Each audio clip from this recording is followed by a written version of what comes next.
Kwaja. St. Peter's Cathedral Council Chairperson Charles Maloya commended Zagwedeza for supporting the activity, whose proceeds are intended to build an outstation church. Fortunately enough, we were also doing the Golden Sunday. Wanted to raise money to assist our colleagues to build their church. So with his coming, that has also assisted us to raise a little bit of money, a reasonable amount of money. Mzuzu Diocese has over 200 primary schools, 10 secondary schools, and health facilities, and also complements government in areas of agriculture and good governance. 10 young innovators at Zagwedeza have received grants worth 1.7 million kwacha each for coming up with innovative solutions to social challenges in their area. Zagwedeza refugee camp-based Technolab ICT Academy presented the grants on Sunday. Sarah Chikwavula has more in this report, which is being read by Pempero Malimba. Technolab ICT team leader Debola Ntakilutimana said young people have the power to improve the social and economic challenges facing the country if they are given necessary resources. And the challenge with that, some were having good ideas, but now the way of maybe bringing them to reality and also presenting them, it was hard. So we had first to mentor them and also help with them to do the clear picture of what they want to do. Zagwedeza refugee camp manager Elton Pulusa said the innovations have the potential to help the district to experience significant development if well implemented. It will assist themselves and people around the camp, the host community.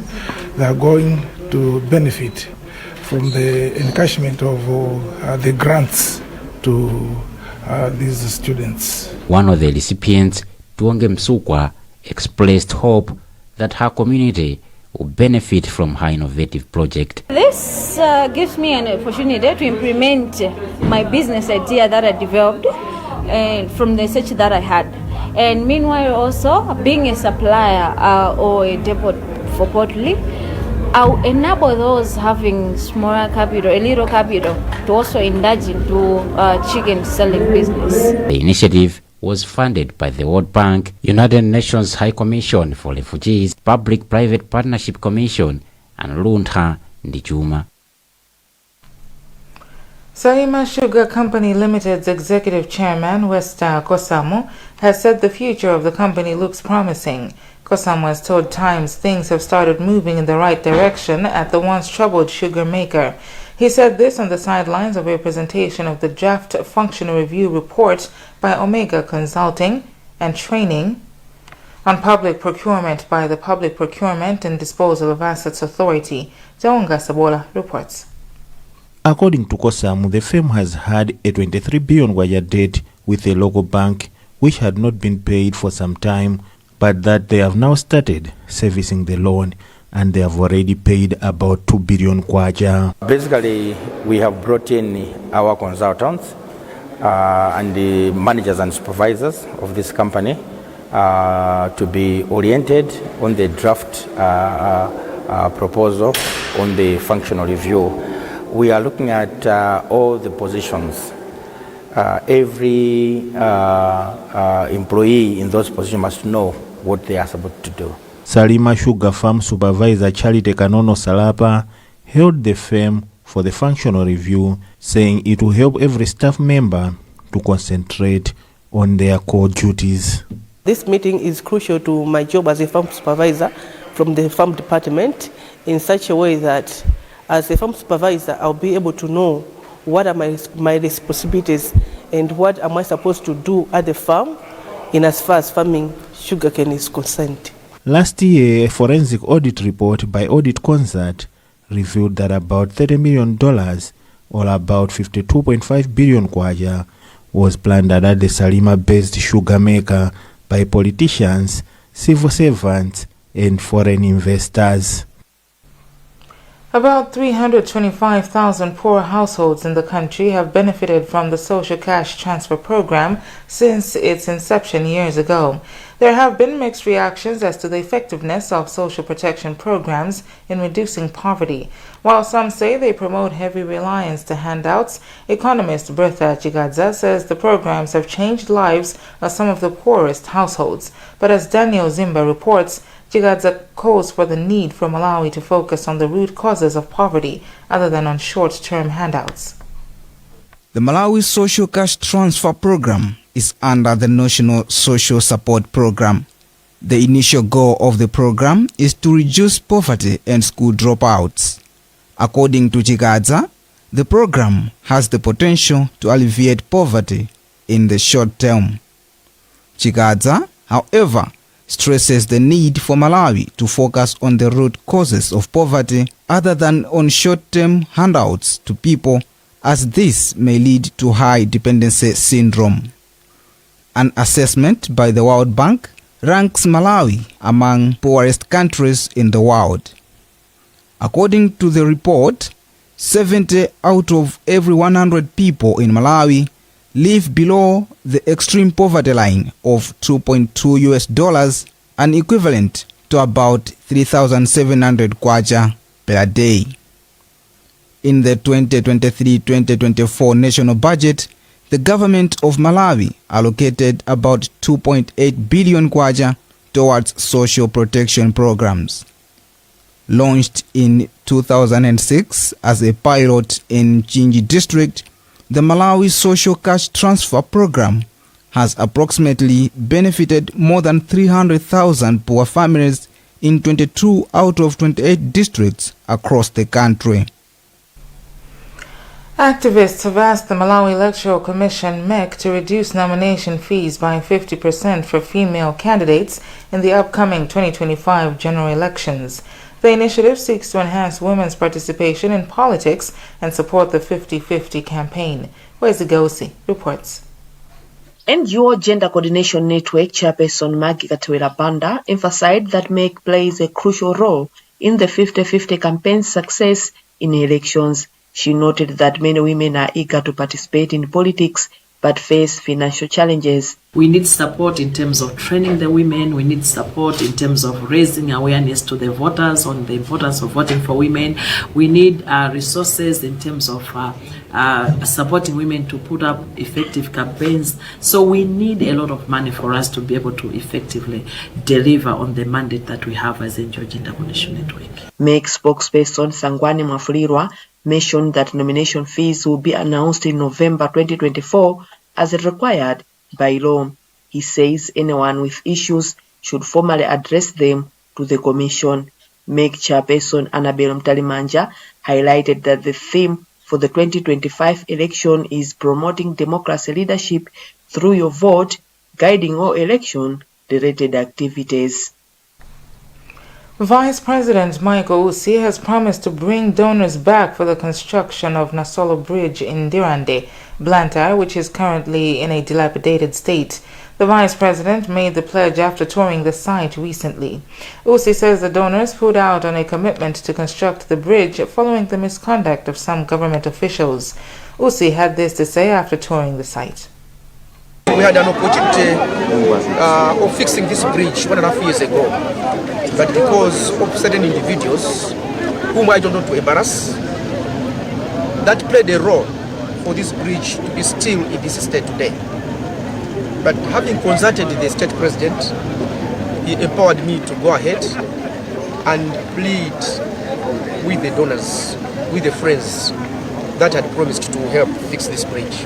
So I went to them, talked to them and said, we are going to make sure that all the issues that you faced, you don't face them again. So we are at the point where we are being considered. So I brought the representative of those colleagues, development partners here, so that we can inspect the bridge together. We need a bridge that is fit for purpose, and we should move as quickly as possible so that when the rains have started, the bridge is already fixed. The Ministry of Tourism and Wildlife has expressed worry over continued attacks on wildlife ranges. Officials say the situation is derailing efforts to protect wildlife reserves. Witness Chibwere has more in this report read by Sam Kalimir.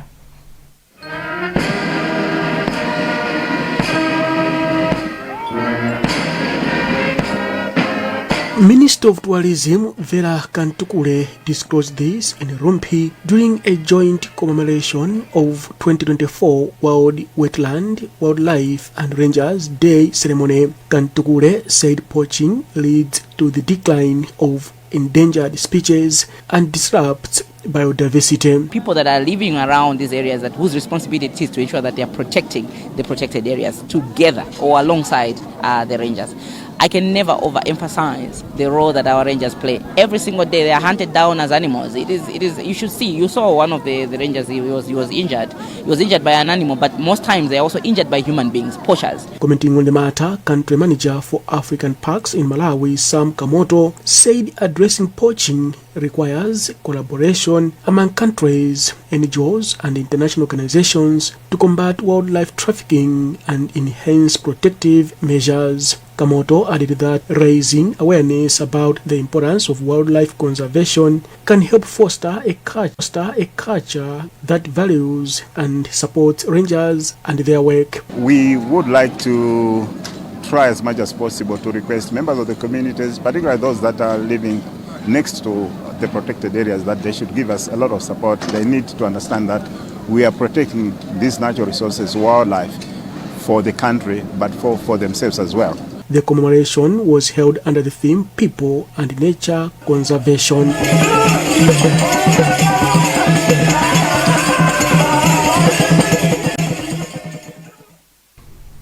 You're watching the news on Times TV. We'll be back with more after this break. Back with the latest lineup from Betway.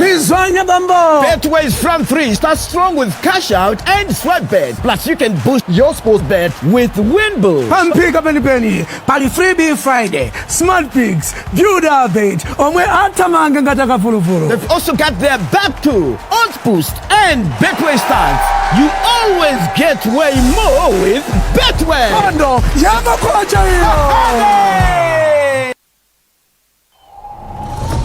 It's going to be the most extraordinarily emotional moment. She certainly has everyone's attention. She's made a slow start here. She came out ready to go. She's got the world record and she has the world too. This Olympics, we're celebrating the gold in all of us. Stay connected to GoTV to watch our athletes go for gold in the Paris 2024 Olympics. Only on Supersport. GoTV. Love it.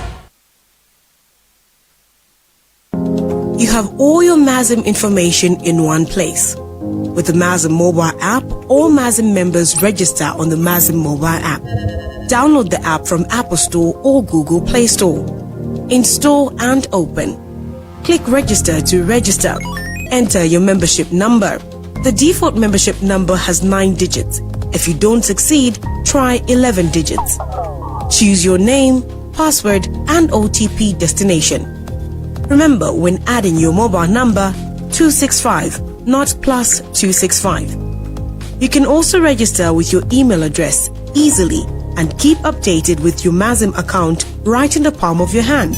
For more information, email infodesk@masm.mw or visit www.masm.mw.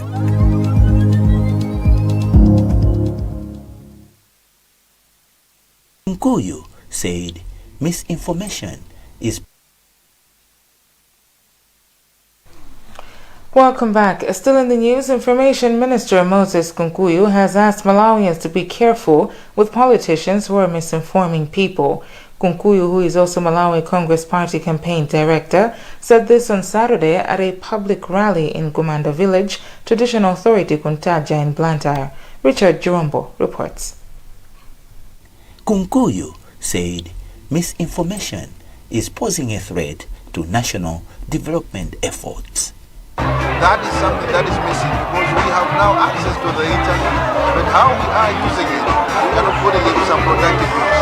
In the end, you find even politicians, they are now looking at the minds of the people as very valuable minds, where they can tell them anything knowing that they're going to believe it. How does someone stand on the podium and say the government has employed 2.1 million people from a city that does not have a population of 2 million people? This is someone playing with the people's minds because he or she believes that the people are going to believe in that. So there are ways of people getting political mileage than just standing on the podium and lying to people.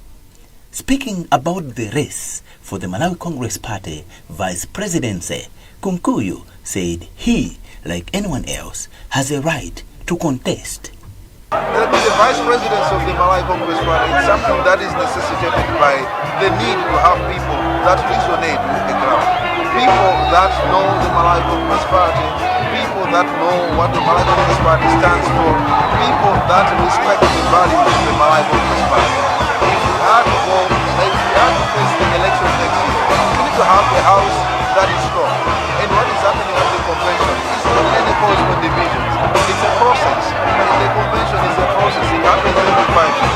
So what is happening is something that was going to be done anyway. And if we have people like myself protesting, it's just in fulfilling the constitutional arrangement of the Malawi Congress Party. The Malawi Congress Party is about to go to a convention where oppositions are up for grabs.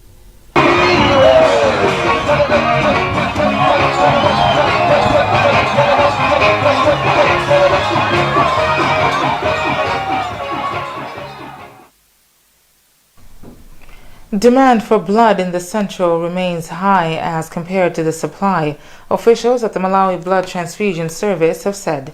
Spokesperson for the Central Region, Upile Kaimvi, says the organization has been collecting less units of blood against its daily target of 150 units per day. For more on this, here is Pempero Malimba. Kaimvi said instead of collecting 150 units in a day, which is their target for the month of August, they are collecting at least 120 units of blood. So you find that some days we collect 100 units, some days we collect 120, some days we collect 80 units. So you find that the days when we collect less units, that's when in the hospitals there's a bit of a crisis because the units that we have sent is less.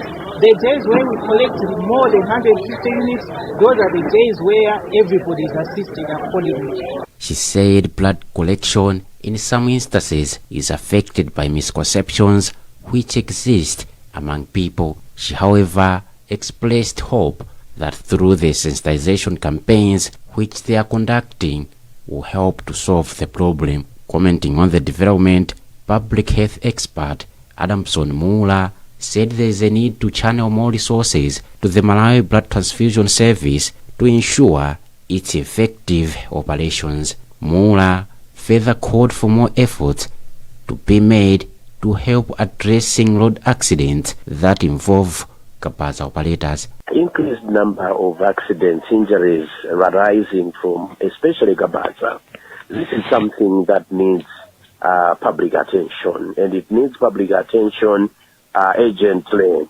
Malawi Blood Transfusion Service has a target of at least 130,000 units of blood this year. The Public Accounts Committee of Parliament has emphasized the importance of timely payments to contractors for efficient project delivery. Vice Chairperson Ned Boya made the remarks during the inspection tour of the purpose-built lab complex at the Malawi University of Science and Technology MUST in Cholo. Boya speaks to our reporter Gift Sitima. We're very happy to see the structure that you're seeing behind me. This is a multipurpose laboratory for this institution, funded by Malawi government through PSIP. This is our own project. The only problem that we've seen is the progress has slowed down a little bit because of funding, because the contractor produced at least 2 certificates, which is costing us around 2 billion. So as a committee, we'll take it up from there to talk to the government to fund the contractor so that we finish this project in time. In construction, when you delay in paying the contractor, the project delays too. And Dr. Matthews Mtumbuka is MUST council chairperson. This project is extremely crucial because by name of our university, Malawi University of Science and Technology, science and technology is learned in laboratories. We have some makeshift laboratories, they're not ideal. So for us to live by the name of our university, we need purpose-built laboratory, which is what we have here. And I think what that means is that lecturers will find it easier to illustrate and teach the students, but also it means the students will be able to learn things better by visualizing, by testing, experimenting, and also this lab will come with modern equipment. The 3-year project is being funded by the Malawi government and is expected to be completed by June next year. Now in international news, with Democratic nominee Kamala Harris set to face off with Republican Donald Trump for the U.S. presidency, Harris' positions on military support to Israel and Ukraine, a rising China, and the migrant crisis are under increased scrutiny. VOA White House Bureau Chief Patsy Widakuswara reports. Thousands of Central American migrants cross Mexico every year, heading for the U.S. border. Coordinating with the region to address the root causes of migration was a task assigned to Vice President Kamala Harris, leaving her open to attacks from her November rival, former President Donald Trump. She was a bum, a failed vice president in a failed administration, with millions of people crossing, and she was the border czar. Harris is not the administration's border czar, but on immigration, she brings a tough message to the campaign trail, highlighting her experience as California's Attorney General. I went after transnational gangs, drug cartels, and human traffickers that came into our country illegally. I prosecuted them in case after case, and I won. Donald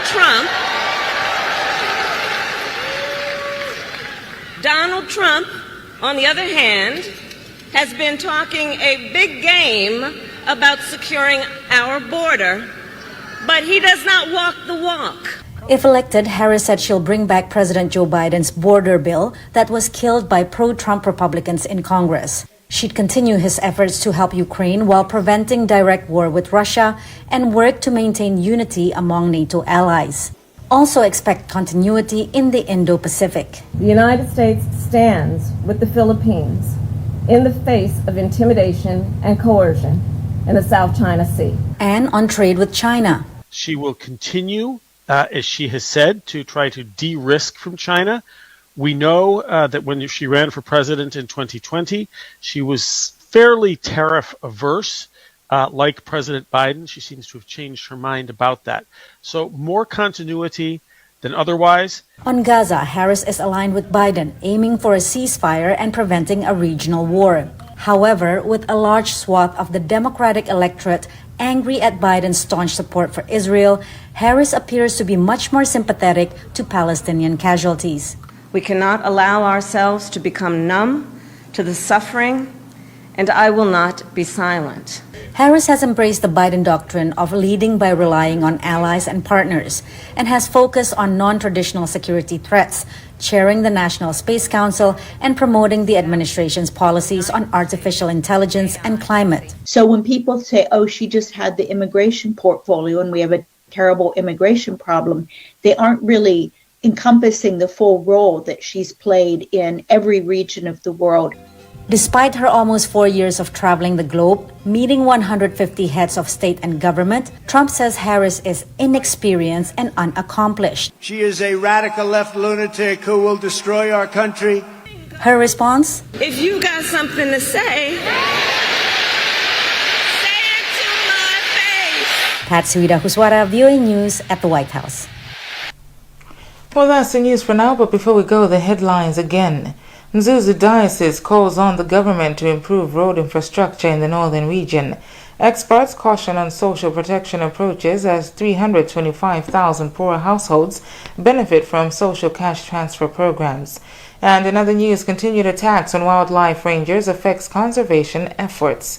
You can get more on these and other stories by visiting www.times.mw, liking and following our Facebook page, Times360 Malawi, X at Times360 Malawi, and by subscribing to 1895 by dialing *1895#. I'm Tabi Kamangala Munifumbo. Goodbye.